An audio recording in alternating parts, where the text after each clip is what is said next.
नमस्कार दोस्तों, स्वागत है एक बार फिर आपके अपने YouTube चैनल जीवा स्टडी पर। मैं वरिष्ठ अध्यापक मुकेश कुमार जांगड़ आपका स्वागत करता हूं। तो अपनी जो है 1500 क्वेश्चन की साइकोलॉजी की जो है रिवीजन टेस्ट सीरीज चल रही थी रीट पात्रता परीक्षा के लिए, लेवल 1 और लेवल 2 दोनों के लिए। तो आज हम जो है क्वेश्चन नंबर 61 से देखेंगे। 60 क्वेश्चन देख चुके हैं कि 20वीं शताब्दी में मनोविज्ञान को माने जाने लगा, मतलब 20वीं शताब्दी तक आते आते मनोविज्ञान किसके रूप में जाने जाने लगा। तो देखो, सबसे पहले आत्मा का विज्ञान था मनोविज्ञान, उसके बाद बना किसका, मन का विज्ञान, और उसके बाद बना किसका, चेतना का विज्ञान। ठीक है, और फिर जो है सबसे लास्ट में यानी कि 20वीं सदी के आसपास जो है ये व्यवहार के विज्ञान के रूप में जो है जाने जाने लगा, और वर्तमान में भी इसको जो है व्यवहार के विज्ञान के रूप में ही हम पढ़ते हैं। ठीक है, आत्मा का विज्ञान किस किसने कहा, आत्मा का विज्ञान कहने वाले में जो है अरस्तु, देकार्ते, प्लेटो ये थे। मन का विज्ञान कहने वाले में कौन थे, तो मन या मस्तिष्क। ठीक है, मन या मस्तिष्क का जो विज्ञान है वो पोम्पोनोजी ने कहा था। ठीक है, किसने, पोम्पोनोजी ने। बात करें चेतना का विज्ञान तो ये जो विलियम वुंट है, विलियम जेम्स है, टिचनर है, इन सब ने जो है चेतना के विज्ञान के रूप में मनोविज्ञान को परिभाषित किया। फिर आता है व्यवहार का विज्ञान, जिसमें मैकडूगल, वाटसन, ये जो वर्तमान वाले जितने भी जो अपन ज्यादातर लेटेस्ट पढ़ते हैं वो सारे के सारे व्यवहार से ही संबंधित हैं। तो वर्तमान में हम जो है मनोविज्ञान को जो है व्यवहार के रूप में पढ़ते हैं, और ये 20वीं सदी से जो है स्टार्ट हुआ था।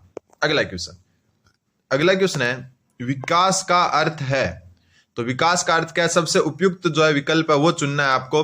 तो विकास जो है आपका परिवर्तनों की उत्तरोत्तर श्रृंखला है, हो सकता है, लेकिन अगला जो है हम देखते हैं। फिर है परिपक्वता एवं अनुभव के फलस्वरूप होने वाले परिवर्तनों की श्रृंखला है। तो परिपक्वता के फलस्वरूप जो है हो सकता, ठीक है। फिर अभिप्रेरणा एवं अनुभव के फलस्वरूप होने वाले परिवर्तनों की उत्तरोत्तर श्रृंखला है। ठीक है, तो उत्तर हो जाएगा इसका ऑप्शन नंबर 3, क्योंकि परिपक्वता के कारण जो है आपकी वृद्धि हो सकती है। ठीक है, विकास नहीं हो सकता। ठीक है, विकास परिपक्वता के साथ साथ होता है, लेकिन उसके फलस्वरूप नहीं होता। परिपक्वता विकास को प्रभावित जरूर करती है। तो सबसे उपयुक्त कथन है वो आपका ऑप्शन नंबर 3 वाला है। अभिप्रेरणा अनुभव के फलस्वरूप होने वाले परिवर्तनों की उत्तरोत्तर श्रृंखला को विकास कहते हैं। नोट कर लेना, उत्तर हो जाएगा।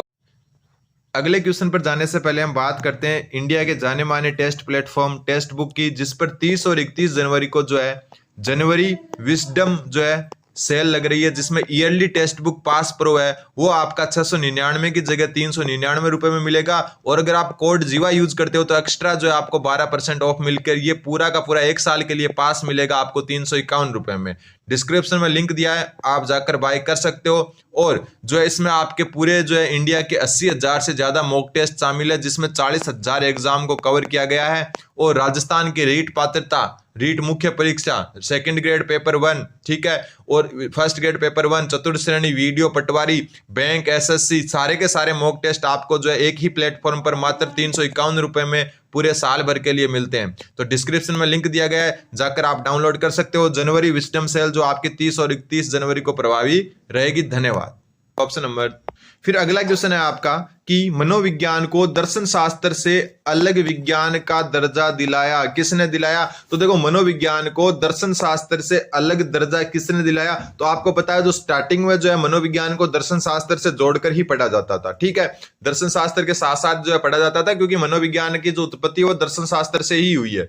लेकिन जो है कौन से मनोवैज्ञानिक ने मनोविज्ञान को दर्शन शास्त्र से अलग जो है विज्ञान का दर्जा दिलाया। देखो, आपको पता होगा विलियम वुंट को आधुनिक मनोविज्ञान का जनक कहते हैं, लेकिन जो दर्शन शास्त्र से अलग जो है मनोविज्ञान को किया था विलियम जेम्स ने। किसने, विलियम जेम्स ने। आधुनिक और प्रयोगात्मक मनोविज्ञान का जनक विलियम वुंट को कहते हैं, लेकिन दर्शन शास्त्र से अलग करने का श्रेय जाता है आपका विलियम जेम्स को। अगला क्वेश्चन है निम्नलिखित में से कौन सा वृद्धि और विकास के सिद्धांतों से संबंधित नहीं है। निम्नलिखित में से कौन सा वृद्धि और विकास के सिद्धांतों से संबंधित नहीं है। सबसे पहले निरंतरता का सिद्धांत, तो विकास निरंतर चलता रहता है, तो ये जो है सिद्धांत जो है आपका वृद्धि और विकास का है। ठीक है, समन्वय का सिद्धांत मतलब एक विकास दूसरे विकास से जुड़ा होता है। शारीरिक विकास मानसिक से, मानसिक बौद्धिक से, मतलब एक विकास दूसरे विकास से जुड़ा होता है। फिर व्यक्तित्व का विकास सिद्धांत, व्यक्तित्व का जो है सिद्धांत वो कहता है कि हर जो व्यक्ति है उसमें विकास की दर अलग अलग होती है। ठीक है, एक व्यक्ति का विकास दूसरे व्यक्ति के विकास से अलग होता है, तो वो होता है आपका व्यक्तित्व का विकास। ठीक है, तो उत्तर क्या हो जाएगा आपका ऑप्शन नंबर 2, वर्गीकरण का सिद्धांत। विकास में किसी भी प्रकार के वर्गीकरण का सिद्धांत लागू नहीं होता है। अगला क्वेश्चन है मैकडूगल ने अपनी पुस्तक द आउटलाइन ऑफ साइकोलॉजी ठीक है, द आउटलाइन ऑफ साइकोलॉजी में किस शब्द की कड़ी आलोचना की है? तो आपको पता है जो मैकडूगल है, इन्होंने जो है व्यवहार के रूप में मनोविज्ञान को सर्वप्रथम जो है किसने व्यवहार के रूप में मनोविज्ञान को व्यवहार के रूप में सर्वप्रथम जो है मनोविज्ञान को इन्होंने ही परिभाषित किया था। सर्वप्रथम जो है मनोविज्ञान को व्यवहार के रूप में परिभाषित करने वाले मैकडूगल थे। अब आप कई सोचो कि वाटसन थे। वाटसन जो है व्यवहारवाद संप्रदाय के जनक थे। किसके? व्यवहारवाद जो संप्रदाय है उसके जनक कौन थे? वाटसन थे। लेकिन मनोविज्ञान को सर्वप्रथम व्यवहार के रूप में परिभाषित करने वाले कौन थे? मैकडूगल। और कौन सी पुस्तक में किया? Outline of psychology. और आपको पता है सबसे पहले आत्मा का विज्ञान था मनोविज्ञान, उसके बाद किसका बना? मन या मस्तिष्क का। ठीक है, उसके बाद किसका बना? उसके बाद बना ये चेतना का। और चेतना के बाद किसका बना? व्यवहार का। ठीक है, वर्तमान में व्यवहार का विज्ञान है। तो देखो मैकडूगल ने व्यवहार के रूप में मनोविज्ञान को सर्वप्रथम आउटलाइन ऑफ साइकोलॉजी पुस्तक में परिभाषित किया। तो व्यवहार के रूप में परिभाषित किया तो किसका खंडन किया? चेतना का। तो आलोचना किसकी की? चेतना की, क्योंकि चेतना से ही व्यवहार में परिवर्तन हुआ था। अगला क्वेश्चन है बाल मनोविज्ञान के अनुसार शिक्षा के क्षेत्र में मुख्य स्थान किसका है? तो बाल जो मनोविज्ञान है उसके अनुसार शिक्षा के क्षेत्र में मुख्य स्थान आपका किसका होगा? बालक का होगा। किसका होगा? बालक का। अगला क्वेश्चन, मनोविज्ञान का जन्म किसके समय दर्शन शास्त्र के अंग के रूप में हुआ? यानी कि मनोविज्ञान है उसका जन्म दर्शन शास्त्र के अंग के रूप में किस बार हुआ? ऊपर हम बात कर चुके हैं कि जो है मनोविज्ञान को दर्शन शास्त्र से अलग विज्ञान के रूप में दर्जा किसने दिया? विलियम जेम्स ने। लेकिन यहाँ बात यह हुई है कि मनोविज्ञान का जन्म किसके समय दर्शन शास्त्र के अंग के रूप में हुआ, यानी कि दर्शन शास्त्र का ही एक भाग के रूप में जो है मनोविज्ञान चलता रहा। तो ये हुआ था सबसे पहले अरस्तु के समय। ठीक है, इसलिए अरस्तु को कहते हैं मनोविज्ञान का जनक। क्या कहते हैं? मनोविज्ञान का जनक। मनोविज्ञान का जनक। ठीक है, आधुनिक मनोविज्ञान का जनक कौन है? William Wundt. लेकिन मनोविज्ञान का जनक कौन है? अरस्तु। क्यों? क्योंकि मनोविज्ञान का जन्म जो है दर्शन शास्त्र के रूप में जो है अरस्तु के ही काल में हुआ था। अगला क्वेश्चन है एक बच्चे की वृद्धि और विकास के अध्ययन की सर्वाधिक अच्छी विधि कौन सी है? एक बच्चे की वृद्धि और विकास के अध्ययन की सर्वाधिक अच्छी विधि कौन सी है? तो एक बच्चा है उसके वृद्धि और विकास का जो है आप अध्ययन करोगे, उसके लिए सर्वाधिक जो अच्छी विधि है वो आपकी विकासीय विधि। कौन सी विधि? विकासीय विधि। अगला क्वेश्चन है शिक्षा मनोविज्ञान के मुख्य तत्व हैं। शिक्षा मनोविज्ञान के मुख्य तत्व कौन है? शिक्षार्थी यानी कि विद्यार्थी, बिल्कुल। सीखने की प्रक्रिया, बिल्कुल। अध्यापक, बिल्कुल। तो उत्तर क्या हो जाएगा आपका? उपरोक्त सभी। यानी शिक्षा मनोविज्ञान में शिक्षार्थी, अध्यापक और सीखने की प्रक्रिया यानी कि शिक्षण विधियां हैं, वो तीनों की तीनों ही क्या होती है? मुख्य तत्व होती है। तो उत्तर हो जाएगा ऑप्शन नंबर 4। अगला क्वेश्चन है व्यक्तिक विभिन्नता के मिलन के संबंध में एक अध्यापक की भूमिका होनी चाहिए। तो व्यक्तिक विभिन्नताओं के मिलन के संबंध में एक अध्यापक की भूमिका क्या होनी चाहिए?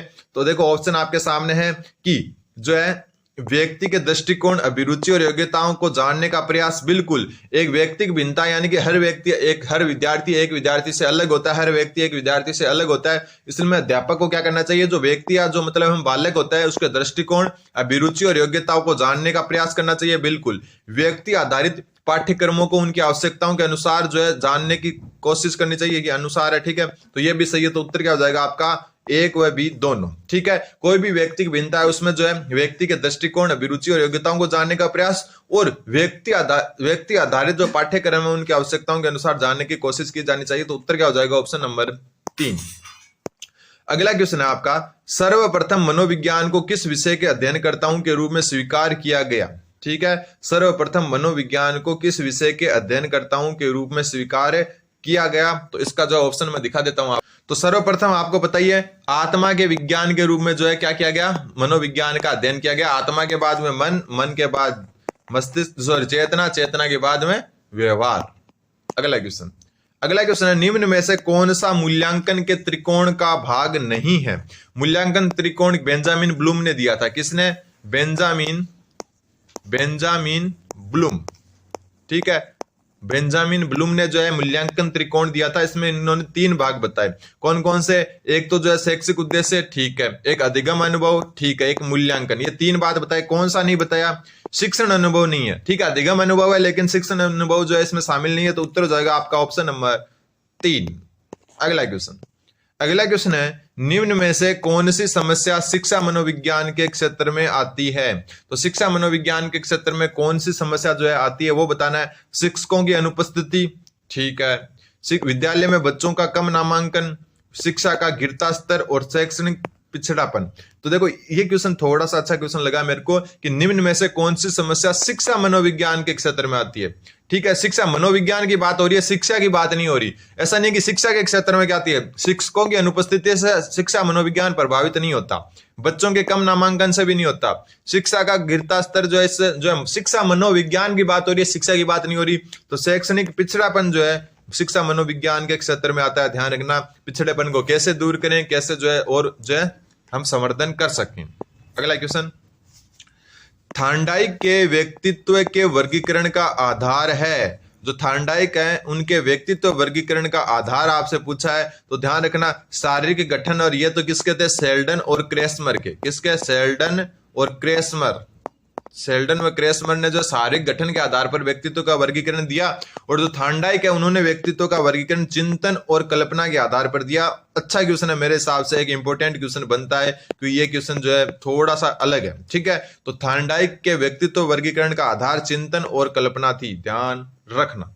अगला क्वेश्चन है, शिक्षा के प्रति मनोविज्ञान का सबसे महत्वपूर्ण योगदान निम्न में से कौन सा है? शिक्षा के प्रति मनोविज्ञान का सबसे महत्वपूर्ण योगदान निम्न में से कौन सा है? शिक्षा के महत्वपूर्ण लक्ष्यों का पता लगाना, ठीक है, व्यक्तिगत गुणों के आधार पर शिक्षार्थी का विभाजन, अच्छा, मानव व्यवहार का ज्ञान प्रदान करना, और अध्यापक द्वारा उचित शिक्षण विधियों को अपनाने में सहायक होना। अब आपको जो सबसे उचित जो है ना, सबसे महत्वपूर्ण योगदान जो है इनमें से नोट करना है। योगदान सारे ही सही लग रहे हैं। शिक्षा के क्षेत्र में महत्वपूर्ण जो है लक्ष्यों को प्राप्त का पता लगाना, ये भी हो सकता है, ठीक है, व्यक्तिगत गुणों के आधार पर शिक्षार्थियों का विभाजन, ये भी हो सकता है, मानव व्यवहार का ज्ञान प्रदान करना, ये भी हो सकता है। लेकिन शिक्षा मनोविज्ञान का सबसे मुख्य कार्य होता है कि अध्यापक द्वारा उचित शिक्षण विधियों को अपनाने में सहायता देना। तो उत्तर हो जाएगा ऑप्शन नंबर 4। अगला क्वेश्चन है, निम्न में से कौन सा अधिगमकर्ता को अधिक स्वतंत्रता देता है? ठीक है, निम्न में से कौन जो है अधिगमकर्ता को अधिक स्वतंत्रता देता है? तो अधिगमकर्ता को अधिक स्वतंत्रता देता है सृजनशीलतावाद। ठीक है, एक प्रकार से इसको कहते हैं सृजनात्मकतावाद। तो ये आपको ध्यान रखना है कि अधिगमकर्ता को सृजनशीलतावाद या सृजनात्मकतावाद जो है अधिक स्वतंत्रता देता है। अगला क्वेश्चन, निम्न में से कौन से विचारक के अनुसार शिक्षा व्यक्ति की भीतरी शक्तियों को उभारने की प्रक्रिया है? ठीक है, निम्न में से कौन सा विचारक या मनोवैज्ञानिक है, उनके अनुसार शिक्षा जो है व्यक्ति की भीतरी शक्तियों को उभारने की एक प्रक्रिया है? तो इसका जो उत्तर हो जाएगा आपका ऑप्शन नंबर 2, पेस्टोलॉजी। पेस्टोलॉजी का कहना है कि शिक्षा व्यक्ति की भीतरी जो शक्तियां हैं उनको उभारने की एक प्रक्रिया है।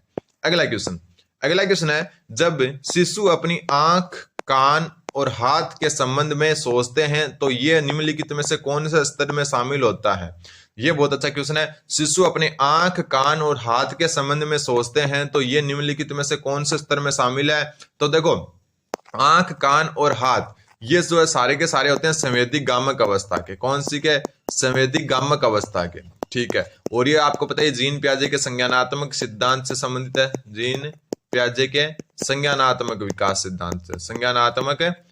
सिद्धांत से। और इसकी जो पहली अवस्था होती है ना, उसमें आंख, कान और नाक जो है इनके बारे में जो है हाथ के बारे में सोचते हैं। तो इसमें देखो मूर्त संक्रियात्मक नहीं होगा, पूर्व संक्रियात्मक नहीं होगा, अमूर्त संक्रियात्मक नहीं होगा। कौन सी होगी?